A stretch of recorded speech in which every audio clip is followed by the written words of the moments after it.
Your sport is over. Your purpose is not. You are made for more. Hi, I'm Brett Bullard, and this is the Former Athlete Fitness Podcast.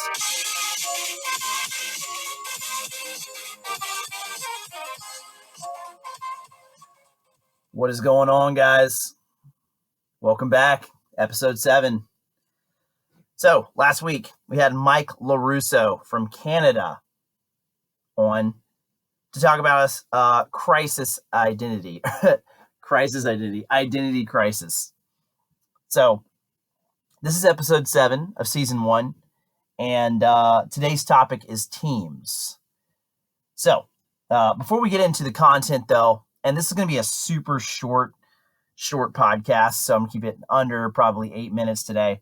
But before we get into the content, guys, if you could give us a thumbs up, if you could share this with a friend if you find value in it, and be sure to subscribe to the page. That's going to just help us out immensely, and it lets us know that to keep going, basically. So, with that being said, today's topic is teams.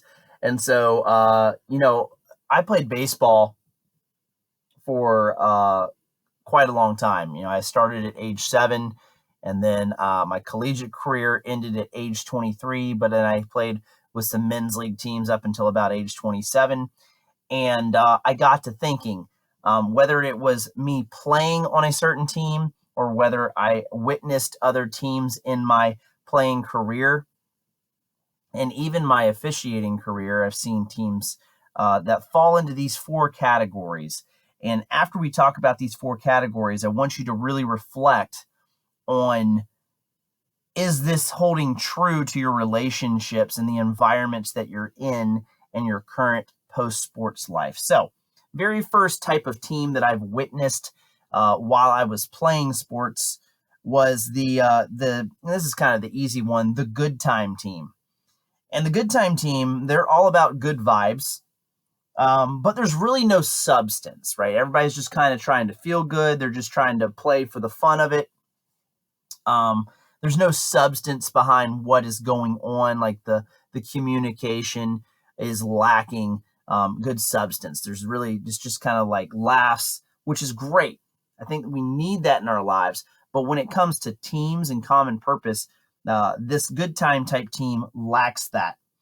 And there's really no vision of the future. It's more of a live for the now type team. There's really no plan for the future. So maybe you were a former athlete and you reflect on your past teams, and perhaps you were on a type of team like that, or you witnessed a team, okay? And perhaps you can think about that translating into your adult life. The next type of team I want to talk about is the detached team. And the detached team, this type of environment is apathetic. There's no vision whatsoever, and you're just kind of going through the motions.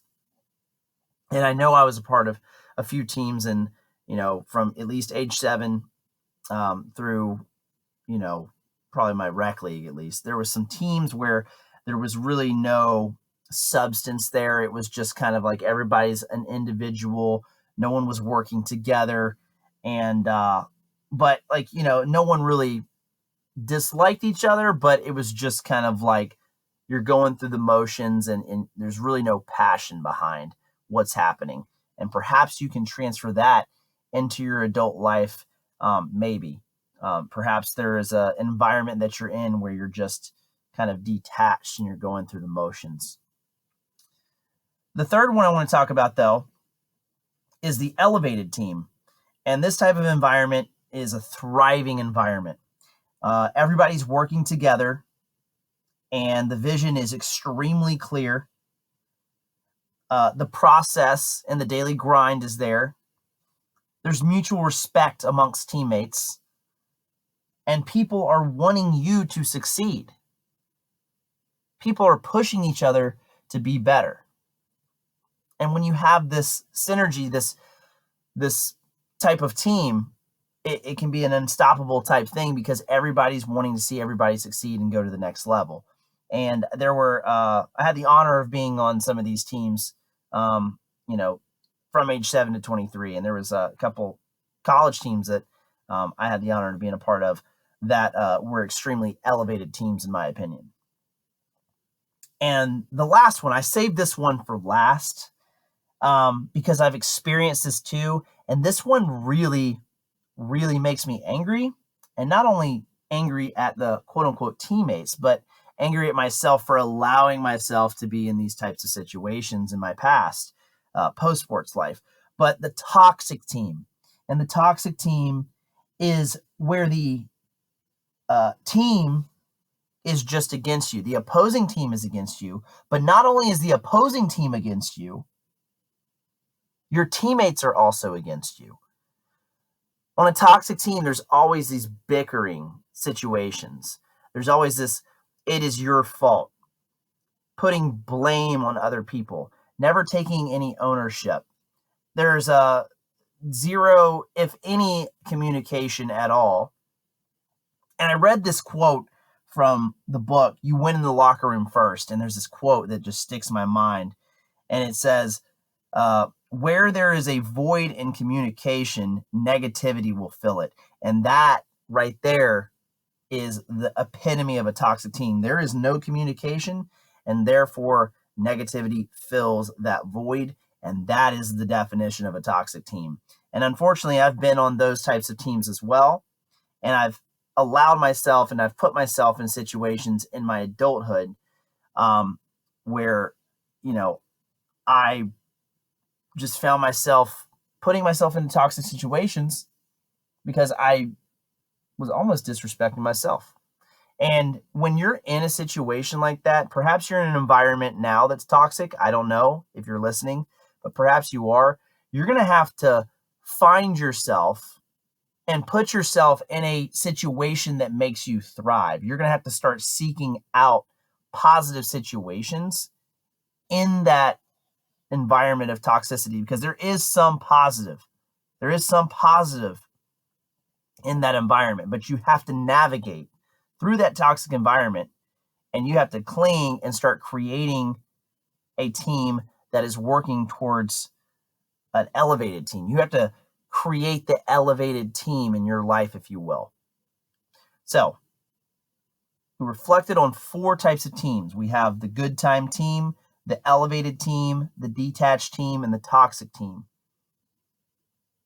And so post-sport life, I don't know what type of team you're on right now. I'm hoping it's the elevated team. I hope you have people surrounded in your life that are elevating you, and likewise you are elevating them, and it is a mutual beneficial agreement and relationship. However, if you're on a good time team and you're just living for the now, perhaps you need to dig deep and find substance in your life.